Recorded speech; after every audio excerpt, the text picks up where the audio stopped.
everyone, and welcome back to another episode of Talking Out of Line. This is the finale of Season 1, Talking Out of Line, and as you all know, this is a show about diversity, equity, inclusion, and belonging across different industries in the United States.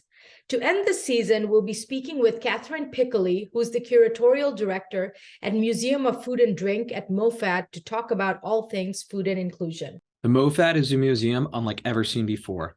Their belief is that food is not only something you eat. They stick true to how every plate is different, full of culture, history, and a common denominator of human relationships. The museum offers a multi-sensory exhibition to give the audience the most unique and educational experience. The organization's goals are to educate the public, inspire a new generation to get involved with food and the culture, connect people, preserve the culture, and create solutions for current food challenges. The museum was founded by Dave Arnold, who created and directed the Department of Culinary Technology in the French Culinary Institute. He was called a tremendous influence on culinary education by CNN and has had a wide variety of coverage in the media. MoFad first came to life in 2015 after raising $100,000 in a Kickstarter campaign for the first exhibition. Now, MoFad is sponsored by companies such as Infinity and NYU. Their exhibitions have been varied and have included many diverse cultures and topics, as well as featuring guides for food cities around the United States and around the world. Let's jump into some statistics about food and DEIB. NYU professor Crescendo Ray described how the place of origin of the food has a direct impact on its cost. Ray says, basically, I see this inverse relationship between migration of poor people from any region in the world and our respect for their culture and cuisine. Americans are more likely to spend a lot more money on a cultural food that is seen as extravagant rather than one from a third world country. There are certain trends that are affecting the restaurant industry. I thought the audience would be interested in knowing what they are.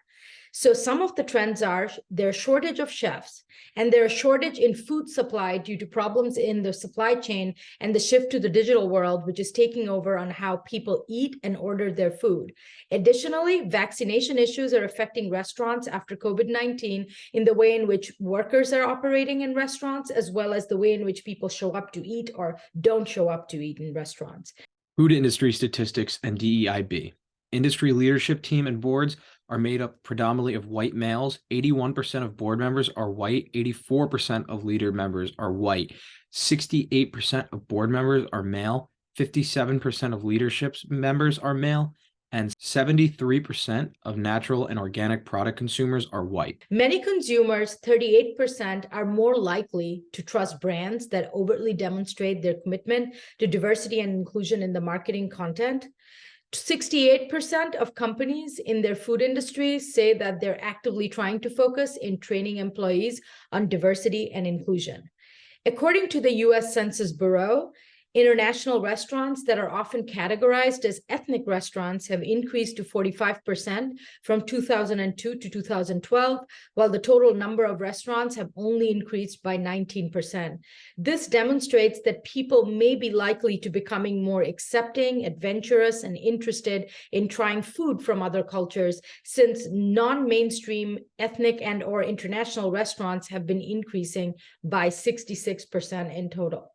Thank you so much for watching the finale intro of Talking Out of Line, where we were talking about food and inclusion. Now let's go to our interview with Catherine Piccoli, who's the Curatorial Director at the Museum of Food and Drink in Brooklyn, New York.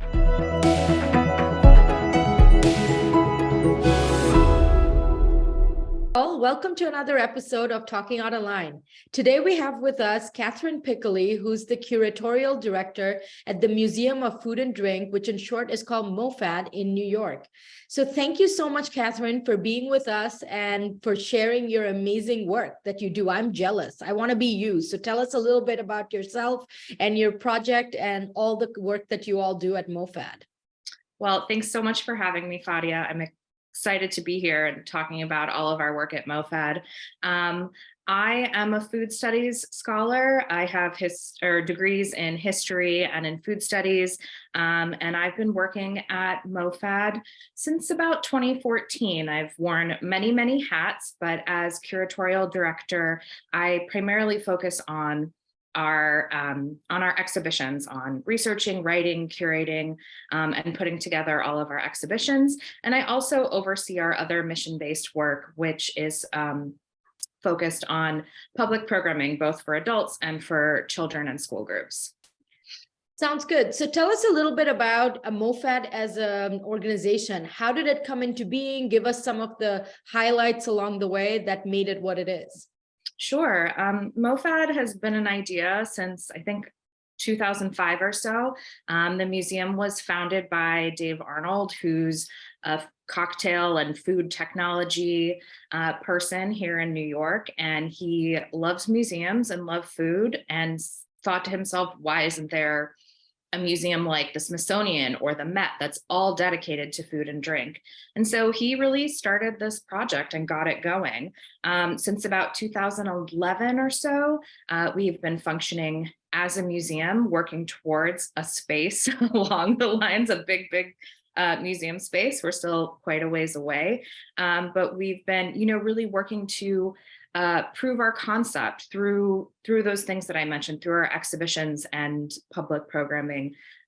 So we've had exhibitions that range through various topics within food and drink, from the history of cereal, which was a mobile exhibition that focused around a cereal puffing gun, which is like a giant pressure cooker, and the history of cereal as like being very nutritious and important for people, to the sort of sugary cereals of today. We had an exhibition about the flavor industry and the history, science, and technology behind that, what it means when a package of food says it contains natural or artificial flavors, to more cultural exhibitions. Like we had an exhibition on the history of Chinese American restaurants and how Chinese American restaurants in this country really became part of our cultural landscape during the era of Chinese exclusion.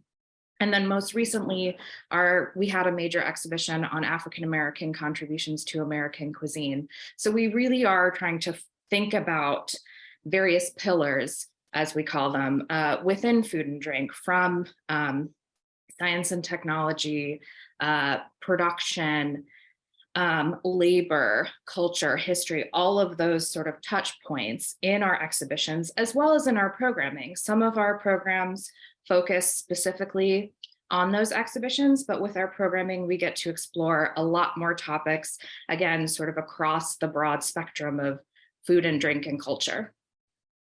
Sounds exciting, and all the diversity of the topics is really interesting to me as well, because on one hand there's the culture angle, then there's the angle of health and sort of marketing and branding of food, and it's just so many things that you just said, so it makes it super exciting. Cultural history, Black American contribution to our cuisine, which is we saw in Netflix High on the Hog, which really did such a wonderful job.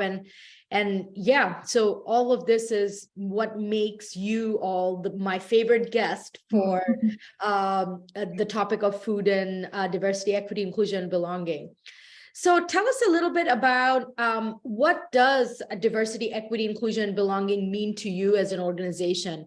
It's clear to me from the programming that you do, but from your own words, how would you say you incorporate that in the programming and the commitment of MoFad?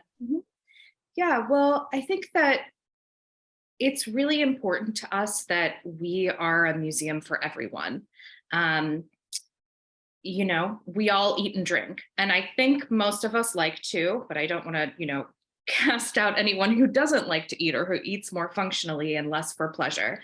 That's fine too, but we all as humans have to eat multiple times a day. It's the one thing that we all have in common, even if what we eat is very different from one another. And it's a way we really see it as a way to bring people together around, hopefully, this shared interest. And so for us, it's really a place to bring together people of different backgrounds, whether that's racial or ethnic or economic backgrounds, or sexual orientation or identity, to bring people together to learn, to discuss, maybe to think about difficult topics, and really to move forward conversations around food literacy and food education, because I think at the core of what we do You know, we are really thinking about how do we change the food system, right? Like the food system is inherently unjust and has been for probably as long as it's existed, as long as we've been producing food, right? It depends on the subjugation of animals, of people, of the planet. And if we really want to tackle those topics, we need to understand on a deeper level about our food and how our food is produced and where it's produced. And we have to be able to talk about, you know, colonialism and enslavement. We have to be able to talk about trade and the movement of food. We have to be able to talk about all of these things. And I think it's always better, all of those conversations and hopefully ultimately solutions are driven by, you know, different perspectives and different groups of people. And so we want people to come together and do these things together and think about these things together. And part of how we go about doing that, especially as a small organization, especially like for me as a, you know, middle-class white woman who probably has a lot of blinders, who I'm certain I have a lot of blinders, is to be able to, you know, say to people in our community, whether they're food scholars, whether they're farmers, whether they work in restaurants, right? Like, what is your expertise? And provide a platform, again, for diverse voices and sort of like the authority of a museum to be able to talk about their work and talk about their culture and talk about what they do. I'm really glad you mentioned High on the Hog on Netflix, right? That's based on Dr. Jessica Harris's long body of gigantic body of work. And she was our lead curator on that exhibition. We worked with, you know, about 30 African-American food scholars and practitioners, again, across the fields of food and drink, to put that exhibition together and to think about what stories are important to you as the people who have this history, who are doing this work. What do we need to say to the public? What do we need to make sure that we're including? And so that's really important to us in how we set about creating an equitable and inclusive space for people. Wonderful. Yeah, so that story and the connections that you just said makes it so important, and to think about diversity, equity, inclusion, belonging, and food as a connected sort of spectrum of topics. Mm-hmm. And what I also find really interesting is that after all of the serious topics are talked about, we still come back to unity, we still come back to pleasure and sort of a sense of belonging that food provides us for all of us. Which, like you said, that I feel most people around me really do attach a sensory and a more pleasure principle to their food, rather than just it's functional, it's what I eat to survive. So I think that whole thing coming together with your museum was like a very big deal for me. And I have been searching for a museum that actually deals with these issues, because food is not just about going to a restaurant. There's so much about it as a text for us to understand. It can provide so much insight into cultures, into colonialism, into power, into gender, into all of these categories that we are dealing with. Yeah. So tell us a little bit about what you look for in your exhibits that make it, what is that balance you're looking for when it comes to, for the audience to experience something that is so new and unique? Because I think audiences are more used to, like, you know, like you just mentioned, going into a museum and looking at art that's hanging on the wall, or listening to someone talk about food. What happens and what sets you apart in creating these experiences around food and these topics? Yeah, so we pride ourselves on being very interactive. And the first piece of that is that you get to eat when you come to our museum. So we are actually bringing people together around food, not just around learning about food. And it's also really disappointing if you learn all this stuff about food and then you can't actually eat it. I find it disappointing anyways. And so it's really important to us that all of our exhibitions include a related tasting. And we think a lot about that pedagogically. You know, how does this fit into our story, into our thesis? What are we trying to tell? And again, how do we include people from this community that we're talking about? And so I'll give you an example. from Chow, I'll talk about Chow and African/American. So for Chow, the Chinese American restaurant exhibition, we had essentially a dining counter in the exhibition with a wok. It wasn't gas, it was induction. I couldn't remember the word there, but it still got very hot. You still got very intense wok hay, much to everybody's surprise. And we worked with Chinese and Chinese American chefs from around the country who submitted recipes, so that we talked about this history of the Chinese American restaurant and food served in the Chinese American restaurants and techniques used in wok cooking in Chinese American restaurants. And then you got to eat a little something that came from a Chinese or Chinese American chef. And you could talk to our chef, who was trained on the exhibition and obviously a chef and very knowledgeable. People could talk to one another, which is a big thing that museums are always trying to get, their visitors to talk to either their museum staff or one another. So again, food, we're around a table together, we're talking to one another. In fact, there is one marriage, at least that I know of, that came out of the counter at Chow, which is very exciting. So again, that space that's very interactive and commensal, that's really important to us. For African/American, it was a little bit harder because, we were open during the pandemic, so we weren't eating together, but there was still an eating component, which was a shoebox lunch. And so the shoebox lunch is really a culinary icon, you could say, of the Great Migration. And, that time in the 1900s, from like 1910 to 1970, where over 6 million African Americans moved out of the South, North, West, and oftentimes, whether they were on trains or buses or even driving themselves, they wouldn't necessarily be able to stop and eat something and get something to eat, right? This is the era of Jim Crow and segregation. And so many folks would pack lunches in shoeboxes that would last the duration of their trip. Oftentimes that food was fried chicken, maybe pound cake, some fruit, deviled eggs, those sorts of things. And so this was the tasting for African/American. And again, we worked with African-American chefs and said, we're thinking about the shoebox lunch as, a connector, right? What would you pack in your shoebox lunch? And so we gathered recipes for that as well.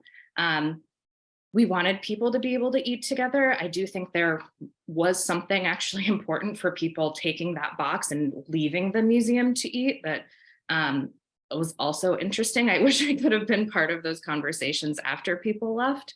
But yeah, that's super duper important to us, is that you have to eat, digest the information of the exhibition, through your eyes and ears, maybe through your nose, but then you eat, you literally digest that. That's very important to us. But we also have other interactive components. With African/American, we made a couple of virtual reality videos, which were very exciting to me, that were focused on legacy African-American culinary businesses. So one took you to a farm in Brunswick, Georgia, that has been owned by the same family since 1874. The other virtual reality experience was at Jones Barbecue Restaurant in Kansas City. I love this one because the people who made this film for us managed to put the 360-degree camera in the smoker. So there's a point where, you're like at the vantage point of a piece of meat, sort of watching other meat going in to the smoker around you and like being mopped with sauce. So we really try to bring people food delight, but experiences that they wouldn't necessarily get elsewhere, or definitely get at another museum. So sounds amazing. And I think that experience of eating, digesting, and doing it in COVID adaptations. We all had to do it in whichever industry we were part of. That sounds exciting, like the whole shoebox, as you said. I actually read up on it after I looked it up in your museum, and I learned so much just even having that featured. And it made sense, like sort of like and I'm sure you in your, I haven't been part of the exhibition that you made, but I am assuming that different people had different recipes and or different sort of components of maybe even regional, right? Weather related, like they had different things put in there when they were traveling wherever they needed to. So exciting. So tell us a little bit about the experience of the audience from the perspective of MoFad being an organization that is, in a way, I would call it much needed, yet ahead of the curve, because as I said, most people are used to going into museums and looking at things, art usually of some sort. And when it comes to convincing partners or sponsors and or talking to the audience about the importance of like food as being the cultural artifact here, if I can call it that, how do you go around that, and how do you go about that? Like how is the reception of that idea from in a museum space? Mm-hmm. You know, I think people are really excited about it, but it can be sort of a weird sell, right? People are, you know, they're like, well, are you teaching nutrition or are you teaching gardening and agriculture? And so we're really trying to hone in on this concept of that we're teaching food literacy, that we're teaching people about food and culture on a different level, because as I said, we all eat, because we're trying to think about, as small a activists, how we think about and change the food system.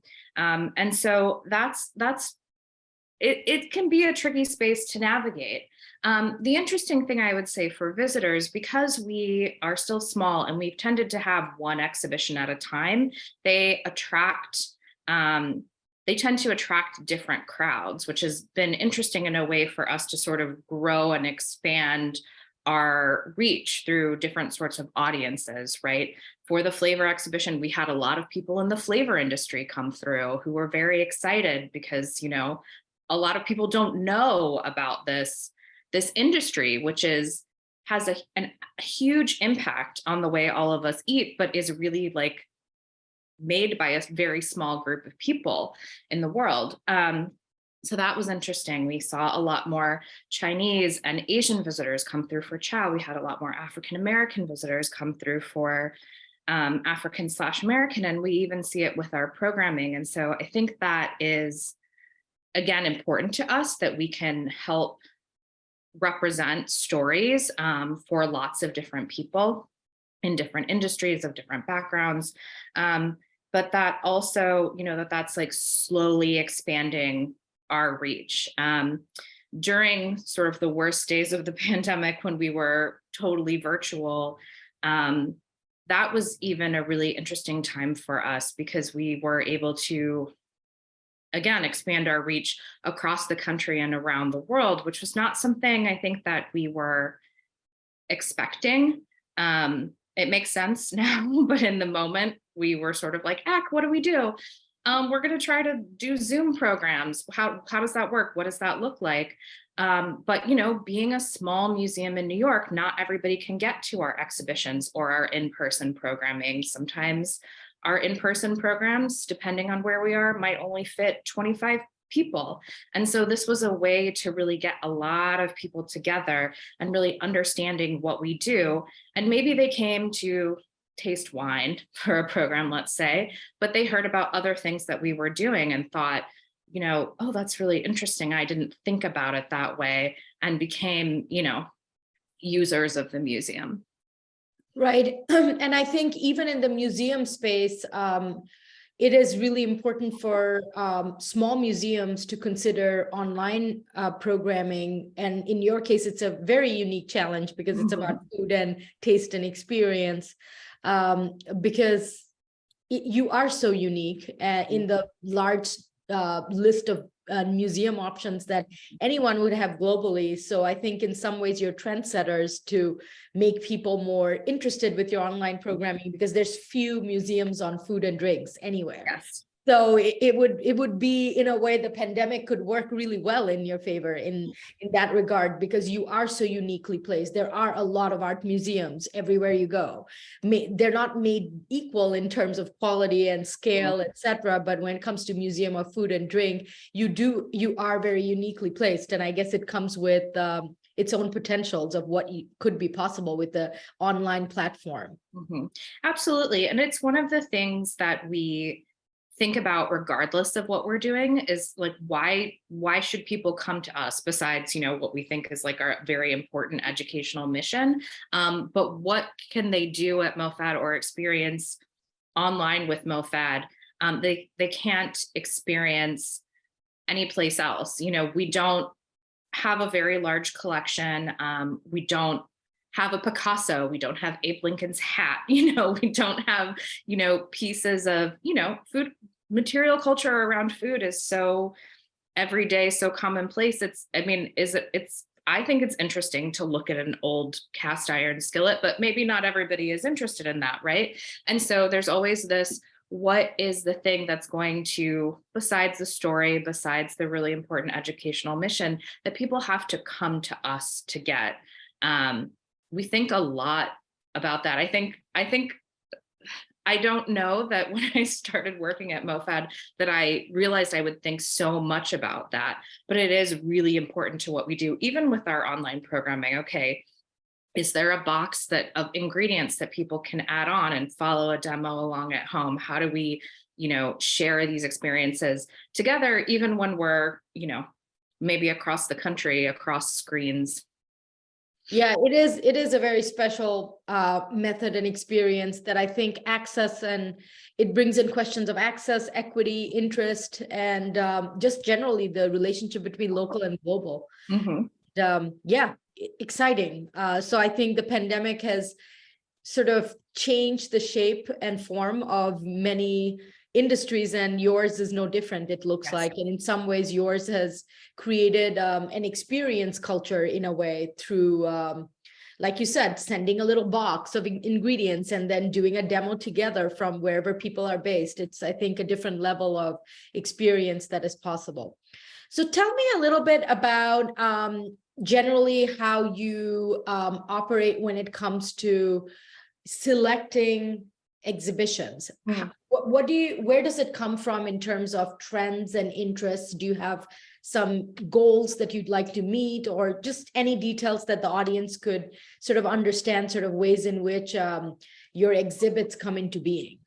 Sure. So when the museum was founded, and with some of our earliest staff members, our founder, our founding director, and my predecessor all got together and started a master spreadsheet of exhibition ideas. Some are very large, some are very granular.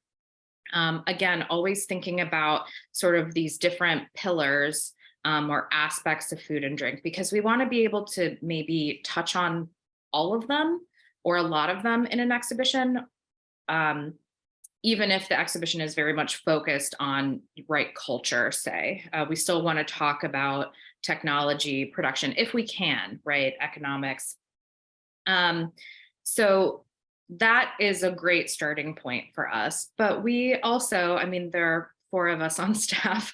We're all really enmeshed in the food world in different ways, academically. We have somebody who comes from a publishing and PR background. So we're all sort of, and we all love food. We're all really in this together. And so we're constantly reading, learning, thinking, and aware of the things going on in the food world. So we have this great base to start from, and then we are constantly having new ideas. And also, like I said, because we typically have one exhibition at a time, thinking about, okay, what was the last thing we focused on? Do we want to do something similar, or do we want to step away and do something totally different? Again, to show all of the range that we as a museum have. So that comes into it as well. One of the things that we do differently, I think, as a museum, is we tend to do like really deep dives into topics. We really appeal to food nerds, I think, and I mean that, lovingly as a food nerd myself. Food nerds are real. Yes, food nerds are real. So something that we've been talking about a lot lately, thinking about for potentially future exhibitions, is the topic of sustainability, and how do we explore sustainability more in our exhibition topics. And sustainability is huge, and it means a lot of things, and it's been co-opted and greenwashed. And so how do we talk about these things? And then we come up with like, okay, now we need to have 6 exhibitions, right? One on an ingredient, one on labor, one on gender, one on agriculture and the environment, but maybe that's in itself a huge topic. So how do we narrow that down? So, and we do that with our programming as well. We don't want to think too macro and leave out too much of the nuance, because to us, that's what's really important and exciting. And I think to a lot of people in our audience as well. So that's a big part of it too, is like, okay, we have a cool idea for an exhibition, and it's too big. So how do we narrow it down? What do we think about? How many exhibitions can this be, right? How often can we explore this topic without making people feel tired of it? And that's always an interesting challenge as well, I think. I think that's a fun part of what we do. Absolutely. So tell us a little bit about your upcoming projects and what your focus is right now for MoFad. Sure. So we're looking for a new home. We had a space in Williamsburg from 2015 to 2020. That was our home for a while. We called it MoFad Lab, and it was where several of our exhibitions lived and most of our programming happened. And that closed in mid-2020, like most places did. And so we are looking for a new home to showcase what we do. And in the meantime, we are doing public programs around the city and continuing some virtual public programs as well. So if you're in New York and you want to hang out with us, we have programs at the Ace Hotel in downtown Brooklyn, at Chelsea Market, at Essex Market, and at WNYC's Green Space. And if you're not in New York, or you don't want to go out right now, that's fine too. It's cold, it's COVID-y again. You can join us online for a number of our programs as well. And those will be continuing into the new year as we figure out what's next for us. Sounds great. So where can the audience go to follow your work? So what's the best place to find you and information about all the programs that you just mentioned and different directions and new directions for MoFad? You should go to mofad.org. That's MOFAD.org. That's our website. All that good stuff is there. If you'd like to follow us along on social, we're at MoFad on Instagram. I think that's probably the best place to follow us if you want to follow us on social. Oh, and also, let me say, all of our programming from the past 2.5 years that's been done virtually is on our YouTube page as well. So I think it's youtube.com/MoFad, that would make sense. You can, if you are interested and you're not ready to buy a ticket, you can also watch past programs and see what sort of things we've done. Well, thank you so much, Catherine and MoFad, for being on Talking Out of Line. We found out so much. I personally am a food nerd, as you've described some people. So I fully know that's a real category and that's a real thing. And as I said in the beginning of the interview, that I'm super jealous about you being actually a food scholar, A, and 2, doing this work and living your passion when it comes to being a curatorial director at the Museum of Food and Drink. I hope you all find a really amazing space soon and continue your amazing work with the collaborations with the public and putting out immersions, putting out shows, and I want to be part of them. And thank you again for being here on the show. Thank you again for having me. Thank you. Take care. Be well.